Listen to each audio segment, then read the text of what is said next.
जय हिंद दोस्तों, वेलकम। स्वागत है आपका हमारे चैनल पे। हम फिर से हाजिर हैं। प्रैक्टिस सेट एडुटेरिया वस्तुनिष्ठ सामान्य अध्ययन 7500 का जो प्रैक्टिस सेट है, प्रैक्टिस सेट नंबर 7 होगा। Already 1 to 6 practice set upload है, जाइए उसे चेकआउट कीजिए। तो चलिए चलेंगे हम लोग क्वेश्चन पर। यह जो GK GS NCERT based mix question है एडुटेरिया का, यह तमाम एग्जाम जहाँ भी GK GS पूछे जाएंगे उसके लिए महत्वपूर्ण होगा। तो चलेंगे क्वेश्चन पर, लेकिन उससे पहले अगर आप हमारे वीडियो पर पहली बार है तो क्या कर देना है, सब्सक्राइब करके बेल आइकन को दबा दीजिए। साथ में लाइक कमेंट शेयर जरूर कर दें। और इस वीडियो का PDF चाहिए तो आप हमारे Telegram channel, Facebook page and WhatsApp channel को जल्द से जल्द ज्वाइन कर लीजिए। लिंक डिस्क्रिप्शन बॉक्स में अवेलेबल है, जल्दी कीजिए, हरी अप। आइए हम लोग चलेंगे सीधे क्वेश्चन पे। क्वेश्चन नंबर 1 से बात करेंगे। Practice set 7 Edutoria publication, practice set 7 7500 वाली। चलिए वेलकम, स्वागत है। क्वेश्चन नंबर 1, निम्नलिखित में से कौन सा स्रोत हर्षवर्धन के शासनकाल से संबंध में जानकारी का स्रोत है?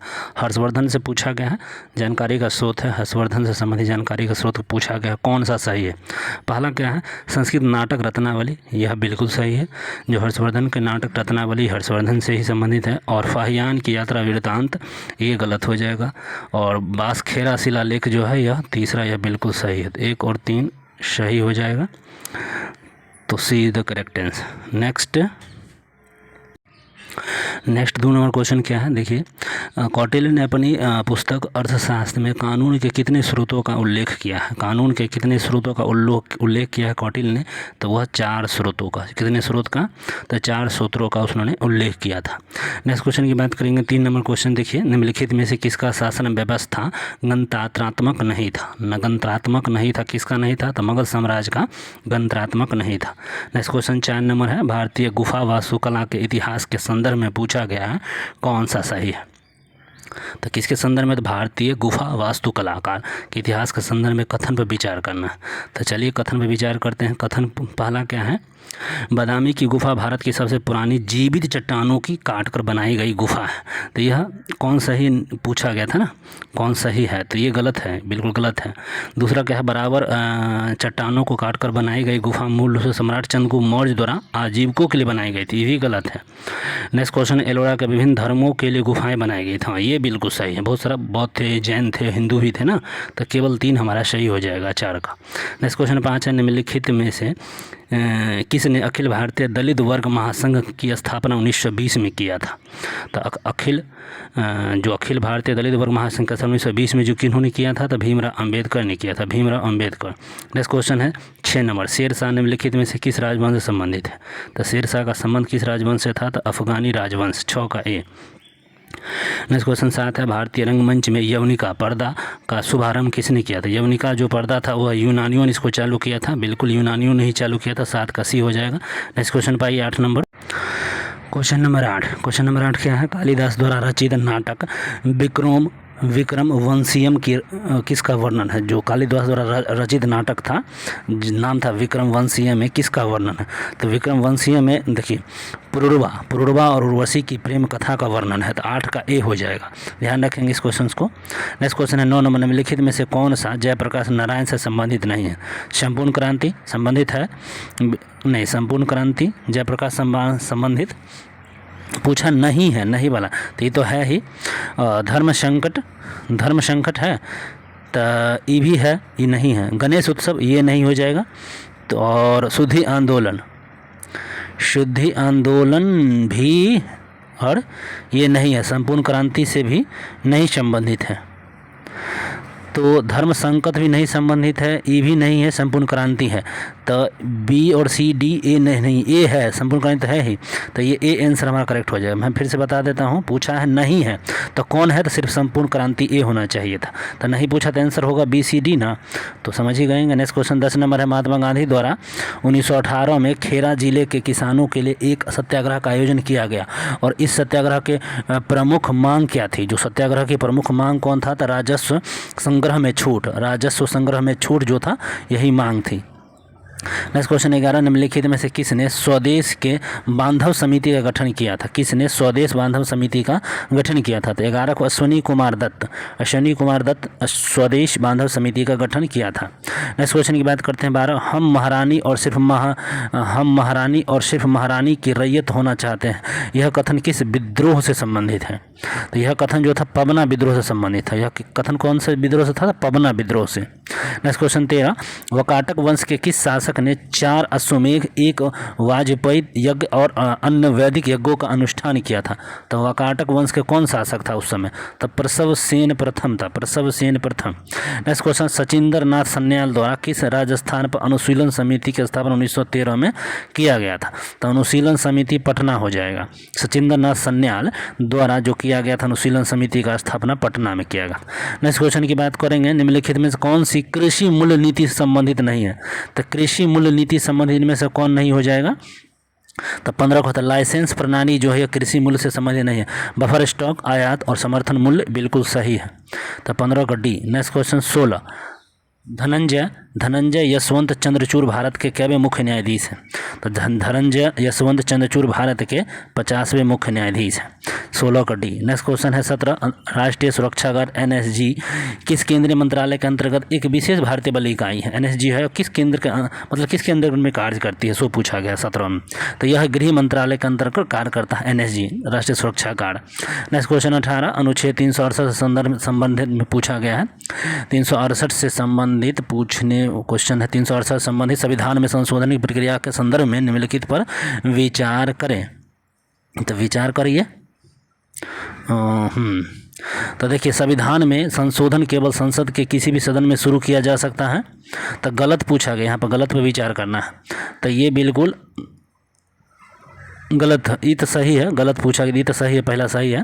विधेयक केवल एक मंत्री द्वारा ही पेश किया जा सकता है, किसी निजी सदस्य द्वारा नहीं। तो ये गलत है, तो ये मिल चुका है। विधेयक को पेश करने के लिए राष्ट्रपति की पूर्व अनुमति की आवश्यकता नहीं है, तो ये भी गलत है। और राज्य विधानमंडल द्वारा अनुसमर्थन की आवश्यकता नहीं है, तो ये बिल्कुल सही है। तो हमारा कौन सा आंसर हो जाएगा? 1, 2, 18 का पूछा गया है, तो 2, 4 था। तो 2 सॉरी हम 3 बोल दिया है, तो 2, 4 होगा। 2 विधेयक एक मंत्री द्वारा ही पेश किया जा सकता है, किसी निजी सदस्य के द्वारा नहीं। विधेयकों पे 2 और 4 गलत है। राज्य विधानमंडल के अनुसरण की आवश्यकता नहीं, तो ये भी गलत था, ठीक। और ये सही था हमारा, तो D is the correct answer. Next question पाते हैं, राष्ट्रीय अनुसूचित जनजाति आयोग के अध्यक्ष और उपाध्यक्ष के अतिरिक्त सदस्यों की कुल संख्या कितनी है? 19 में पूछा गया है। राष्ट्रीय अनुसूचित जनजाति आयोग में अध्यक्ष होता है, उपाध्यक्ष और अतिरिक्त सदस्यों की कुल संख्या कितनी है? तो 3 होते हैं कुल। नेक्स्ट क्वेश्चन 20 है, भारत के नियंत्रक महालेखा परीक्षक अधिकतम कितने वर्षों के लिए अपना पद धारण कर सकता है? तो टोटल 6 वर्षों के लिए पद धारण कर सकते हैं। नेक्स्ट क्वेश्चन 21 है, निम्नलिखित में से कितनी रियायतें 15 फरवरी 1948 को स्वराष्ट्र संघ में मिलाई गई थी? तो वह 222 रियायतों को मिला दिया गया था उस समय। नेक्स्ट क्वेश्चन है 22, निम्नलिखित कथनों पर विचार कीजिए। कथन पर है, पहला कथन है, पृथ्वी के सबसे ऊपरी परत भूपर्टी है जो सभी परतों में सबसे पतली होती है, तो यह बिल्कुल सही है। दूसरा है, महाद्वीपीय परत समुद्री परत की तुलना में कम घनी होती है क्योंकि समुद्री परत बेसाल्टिक चट्टानों से बनी होती है, तो ये बिल्कुल भी सही है। पृथ्वी के सबसे भीतरी भाग पिघले हुए लोहे की बनी होती है, तो ये गलत है। तो 1 और 2 हमारा सही हो जाएगा। 22 का B is the correct answer. Next 23, भारत में लिग्नाइट का सबसे बड़ा उत्पादक राज्य कौन है? तो लिग्नाइट का जो है तमिलनाडु सबसे बड़ा उत्पादक राज्य है। नेक्स्ट क्वेश्चन हो जाएगा 24 नंबर क्वेश्चन है, निम्नलिखित में से भारत का कौन सा राज्य अपनी सीमा 3 देशों, जैसे 3 देश में कौन कौन है? तो नेपाल, भूटान और चीन के साझा करता है।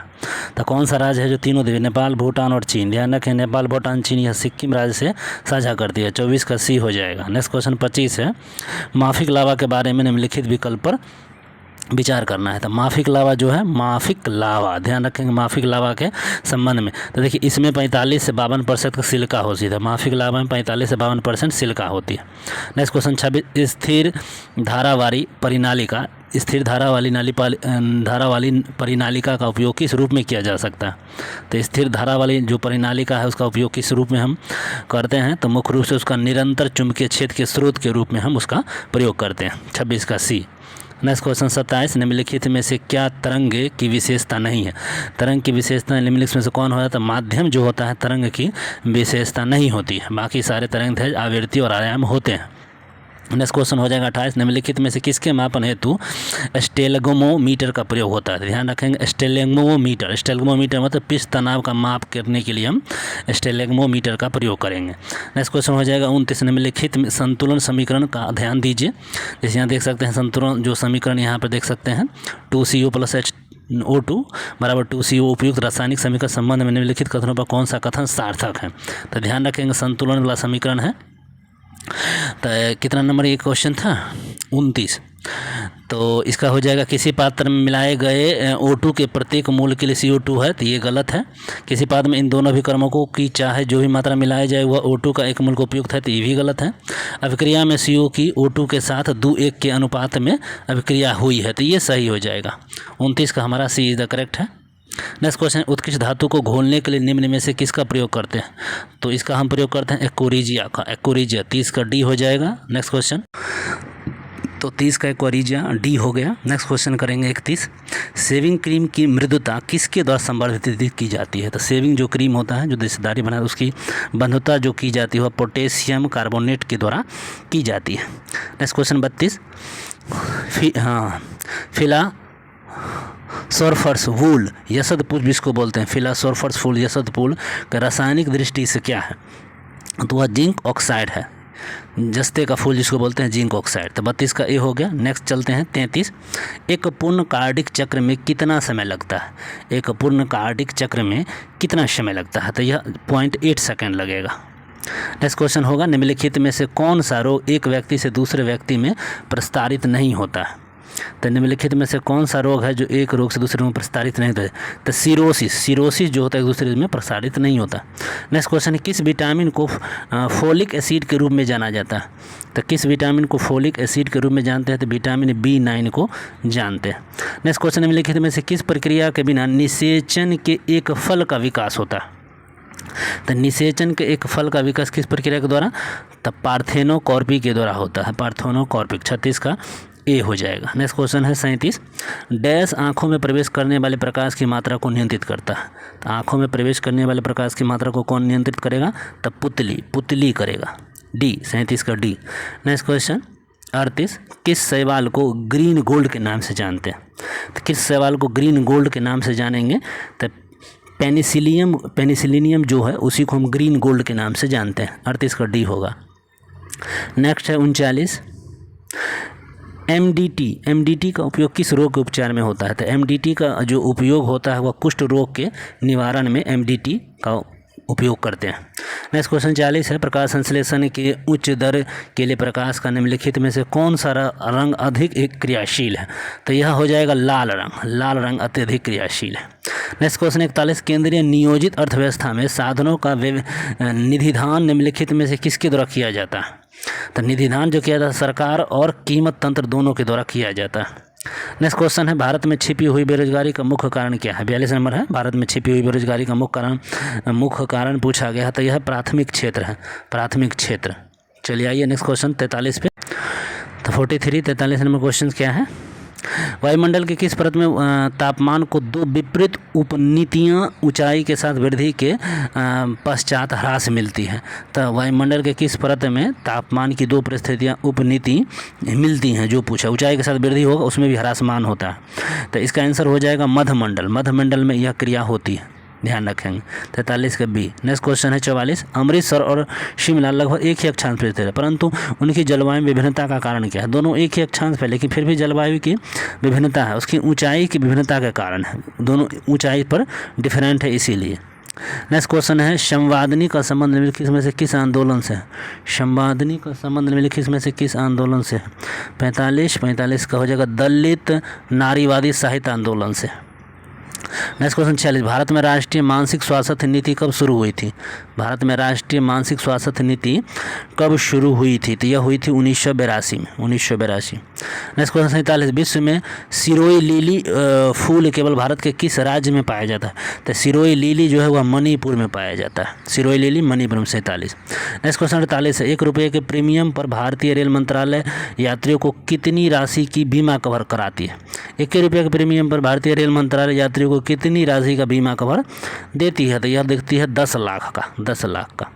नेक्स्ट क्वेश्चन है बेंच बॉल किस खेल से संबंधित है? बेंच बॉल का संबंध जो है किस खेल से है? तो क्रिकेट से। बेंच बॉल का संबंध क्रिकेट से। नेक्स्ट क्वेश्चन है, कार्बन डेटिंग व्यवस्था का सर्वप्रथम विचार किस समझौते में दिया गया था? तो कार्बन डेटिंग का जो समझौता का विचार था वह किस समझौते में दिया गया था? यह वीडियो का अंतिम और लास्ट क्वेश्चन है। कार्बन डेटिंग व्यवस्था का सर्वप्रथम विचार किस समझौते में दिया गया था?